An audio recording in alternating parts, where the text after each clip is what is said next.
right, joining me now to rip through the marquee games on the week 2 board is our guy, Brad Powers. After we speak with Brad, Jake Butt will be here to talk about the biggest storylines of the week and do a deep dive into this Michigan-Oklahoma game. Brad, how are we making out today? Doing well. Looking forward to maybe not the sexiest card, but good enough. We'll still learn a lot about a lot of teams. Ugly board, but some beautiful betting opportunities. Okay, so if you missed Brad on Monday's show, he gave out 2 best bets, and the lines on these have moved pretty significantly. Brad gave out Michigan State -2.5 over Boston College, all the way up to -4.5. Cincinnati -18 over Bowling Green, all the way up to 21.5. So we'll give Brad a CLV trophy for that, and hopefully those cash.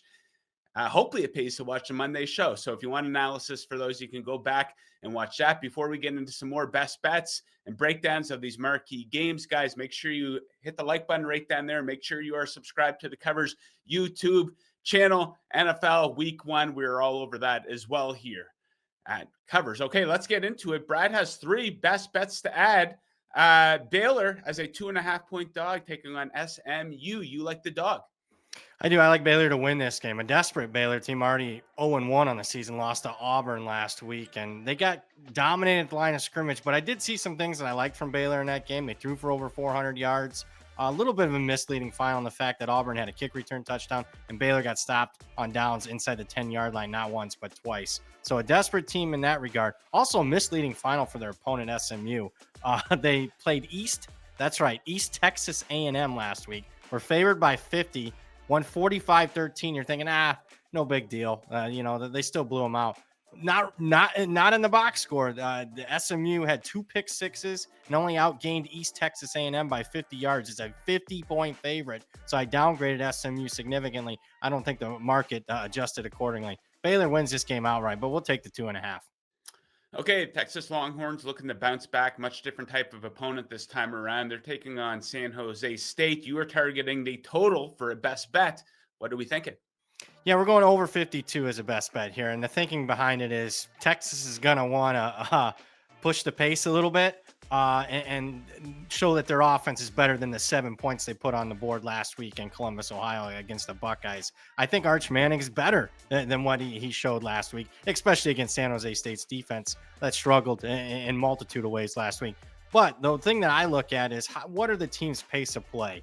And both of these teams were in the top 35 in college football. In fact, San Jose State, even though they only scored 14 points last week, were in the top 15 as far as plays per minute. So a little bit fast tempo, and I think a motivated Texas team to not only get margin, but put some points on the board. Let's go over 52.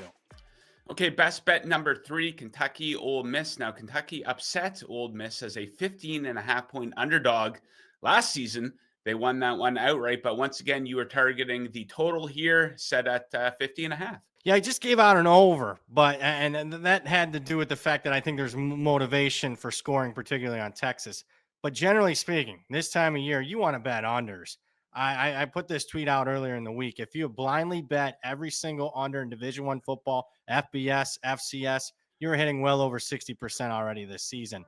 I like the under in this game, not only because of a general lower scoring trend across college football for the first couple weeks, the last couple years. But also, this is an important SEC game between a young quarterback making his first career road start, and you got a Kentucky team that struggled offensively last week against Toledo in a game that only featured a total of 40 points. Last year's game between these two, with a much better Ole Miss offense and a better Kentucky offense, only featured a combined 37 points. Let's go under 50.5 here. Okay, let's rip through the rest of the marquee games. Let's start on Friday night. Not really a marquee game here. They're going up against the NFL, of course. They have that game in Brazil. But from a betting perspective, does anything stand out to you on Friday night? So a little bit of money coming in on JMU. Numbers matter for me. I didn't lean with Louisville, certainly at 14.5 or 15, but now that it's crossed through a relatively key number of 14, I lean with the favorite here. So I lean Louisville minus 13.5. Now, folks, I lean with stuff. I like stuff. I bet stuff, and I have best bets. So I see people chirping at me when I lose a lean. This is a pizza bet. And by pizza bet, I mean the $5 hot and ready type. Just a lean on Louisville. I respect the market, but my power ratings had this closer to the opener with Louisville favored by 15. Okay, what should be one of the more competitive games of the week? We have Illinois taking on Duke. Duke, a 3.5 point dog. Some threes out there if you like Illinois. Illinois coming off a 49-point win. Duke coming off a 28-point win of their own. What do we think for this matchup? Well, I think you kind of broke it down. I mean, we're talking the key number of three here. So, if you can shop around and find a 3.5, I think three is a very fair number for this game. I don't know much about either because they both played bad FCS teams last week. So we're going to learn a lot. But at 3.5, I'll lean with the home dog. Generally speaking, I think Illinois is overrated. I mean, we're talking about a team that's approaching the top 10 in the AP poll. I don't have them anywhere near that in my power rating. So anxious to see. I know they're overrated, but we'll see how overrated here. I think this is a very, a Duke team with a new quarterback that's going to be a really tricky game. So at 3.5, I lean with the dog. Okay, next up, Iowa State. Iowa State favored by 3.5. Total on the low end of 41. They've stayed under 40 points in their last three games against each other. What do you make of this matchup? Well, again, if you just listen to Joe, you can kind of get the handicap. A low total off a key number. Let's take the dog plus 3.5. Now, specific to this matchup, Iowa has won their last 6 trips to Ames, Iowa. So they've owned this series, especially on the road. Iowa State's been super impressive. They beat Kansas State and Ireland and followed up with a 4-touchdown cover last week against a pretty decent FCS opponent. Iowa didn't look the part, but my thought process is after Iowa lost at home to Iowa State last year, they've been building and preparing for this game all summer, unlike Iowa State, who had to prepare for the Ireland trip already. So I kind of like Iowa, low-scoring game. That half point on a key number means so much more when your total's 41. Give me Iowa. I like Iowa plus 3.5. Okay, Brad, of course, we got to talk Colorado coming off a tough loss there to Georgia Tech, who pulled ahead with just over a minute left. Colorado did allow 463 yards of offense in that game, though. This time around, much different opponent. They're favored by 23.5, total of 50 against Delaware. What do you make of this matchup? So again, I'm kind of going against, you got to bet the under in most games. But again, I think there's motivation for Colorado to get some margin here, particularly on the offensive side of the ball. Now, I don't like Colorado's defense because they should have given up more than what they did last week against Georgia Tech, who had 3 turnovers.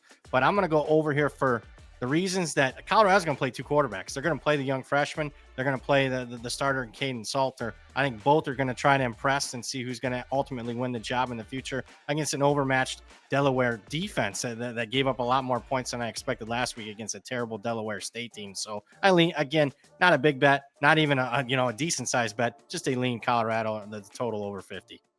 Okay, Brad, that brings us to the game of the week. Michigan at Oklahoma. Michigan, a 5-point dog, total 44.5. So things are about to get real for Bryce Underwood. He looked pretty good in week 1, but that was against New Mexico, much different opponent, much different situation, big spotlight game in prime time. What do you think about the matchup on Saturday night? Yeah, I mean, I agree with Oklahoma being favored. I mean, it is a true freshman quarterback making his first road start against a defensive, one of the better X's and O's guys in college football the last 15 years in Venables. However, I still think it's a line of scrimmage sport, and I favor Michigan at the line of scrimmage on both sides. I think Oklahoma's a little bit banged up on the offensive line, and I think defensive line, Michigan has one of the best in the country. So I like that matchup for Michigan. I trust Michigan more in big games. Oklahoma, I can't trust Venables. I mean, he was a below 500 coach last year. So I'm going to lean Michigan anything over a field goal. We're getting 5 here. So I have bet Michigan. I like Michigan at 5, even though it doesn't sound great. A freshman quarterback making his first road start. I will say this, though.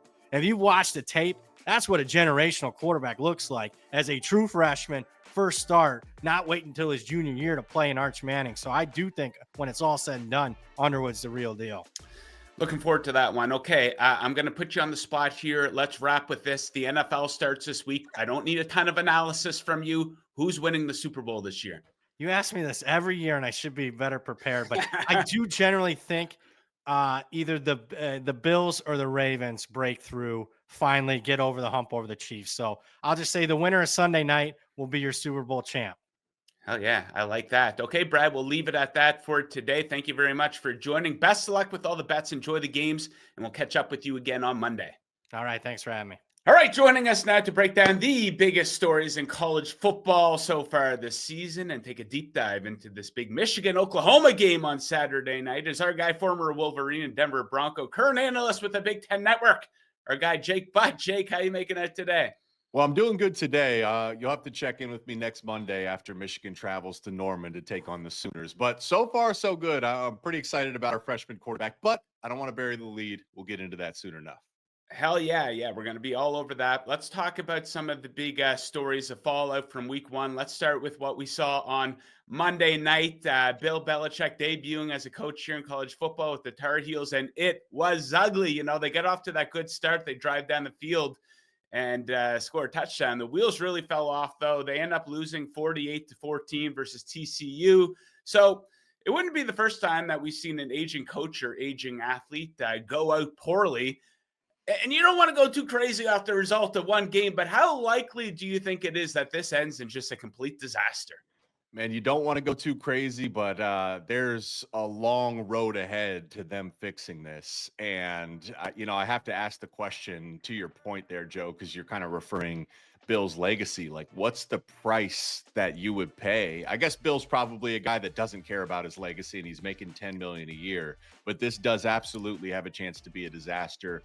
And to really no fault of his own, it's not like he got up there pregame and he's talking to Reese and all the ESPN crew, and it's not like he was making bold predictions. In fact, he was probably pretty honest, said they had a long way to go, and that's what the play on the field looked like. But here's really what's concerning. Never would I have expected to see the day where a Bill Belichick-led team didn't know how to tackle on defense, didn't know how to take proper angles, was completely out of place. Just the fundamentals that, regardless of talent, should be able to be taught were not there when they took on TCU Monday night. And TCU played pissed. Like they had an opportunity. Like this narrative, all you guys want to talk about is Bill Belichick. Watch what we do. That's going to be the theme for the entire season anytime a team plays North Carolina. And I'll say this too, Joe, just to put a bow on this, this is really why it has the best chance of being a disaster, in my opinion. When you're going to pay a coach what North Carolina is paying Bill Belichick, and they're paying Lombardi, the GM, a big price tag. I think all in, you're looking at, over $10, $15 million a year, significantly for their staff. But if your NIL fund isn't close to matching that, then it really doesn't matter. You have to have at least an equal, if not greater, NIL fund to support your big dollar head coach, or it doesn't matter. So North Carolina does not have the players because there hasn't been the NIL commitment. And more concerning than anything, they don't have the players that can execute the fundamentals that we've come to expect from Bill. So yes, I do think this will be a disaster. Okay, so lots of negatives out of week one here, unfortunately. Probably the two biggest ones, Arch Manning and Alabama. So Arch Manning, who's in a very difficult spot, let's say that, but he was missing a lot of easy throws, skipping it off the ground. Meanwhile, Alabama loses outright as a 14-point favorite. Arch versus Alabama. Who do you think is more likely to bounce back, not just this week, but the rest of the season, finish out the season strong, and live up to the expectations that they went into season one with? Well, I think Arch's expectations are more fluid than Alabama. I don't think Alabama is going to accept 9-win seasons, which, based on the way they looked week one, you'd say, hey, that's a pretty good season. And honestly, that's just college football. It's hard. I think Arch, people have kind of settled down a little bit. Paul Feinbaum and those at ESPN saying he's generational and he's Tim Tebow was ridiculous. It was ridiculous.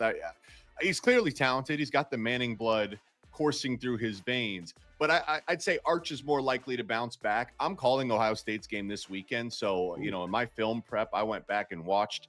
And what they did defensively with their exotic coverages, with Caleb Downs and Arvell Reese, their linebacker, looks like an absolute stud. I mean, Arch was seeing ghosts. He had no clue what he was looking at from a Buckeye defensive standpoint.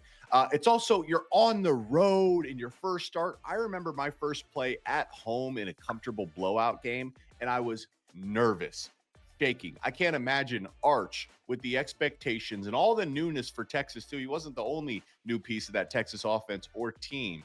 Going into Columbus for a top 5 matchup like that, some of it is expected. to be honest. I don't expect him to miss wide open receivers consistently. There's a bounce back opportunity this weekend for him.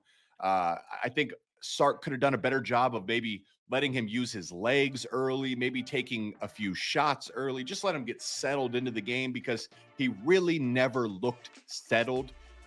They will have a much better team than most of their opponents this year. Starting this weekend, Arch will bounce back, and we will start to see some of that talent come to life. But I'm concerned about Bama. Okay, let's talk positives. Which team or teams or player were you most surprised with in a positive way in week 1?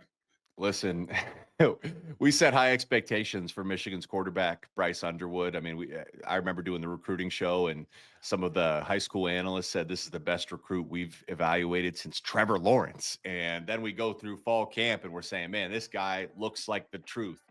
And I understand the opponent. Okay, it's New Mexico. It'll be a much bigger test this weekend against Oklahoma. But here's what I saw. Okay, he had an average time to throw of 2.24 seconds. So from the time the ball is snapped to when he releases it, 2.24 seconds. What that tells me, he's seeing the game really well. He's trusting what he's seeing.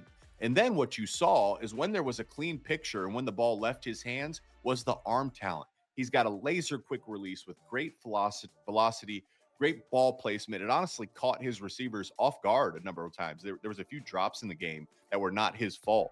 And another element of his game that we didn't see that we will see, he's a phenomenal athlete. So that is a situation where expectations were set so astronomically high. I had concerns about their wide receivers. I had concerns about their offensive line and pass pro. And what did Bryce do? He went out there and operated the offense like a veteran. Now, I'm not going to the other end and saying he's winning the Heisman this year, but I will say I feel really good about this matchup going into Norman this weekend with how Bryce looks. Okay, so let's get into it. Much different type of matchup, much different type of opponent, a big spotlight game in prime time on Saturday night. So we know what you liked about Michigan in week 1. What will they need to improve on in this game against Oklahoma? It's not necessarily improve. It's going to be the challenge of going on the road. So when you're a quarterback, it's much easier to do all the operations at home when you can hear yourself. And Michigan puts a lot on Bryce's and any quarterback's plate with shifts, with motions. There's long play calls. This is a big test. He's never experienced a crowd like this in high school. Very few crowds like this will he experience in his entire college career. So what does he look like operationally? I think Michigan has an opportunity to win in the trenches on the defensive side of the ball. Okay, so Oklahoma they didn't have a ton of success running in their opening game. It's going to be much harder to run against Michigan's front 6, front 7. And the big question is can they get pressure on Oklahoma quarterback John Mateer? Over his career, he was graded 114th, okay, 114th of all FBS quarterbacks when facing pressure.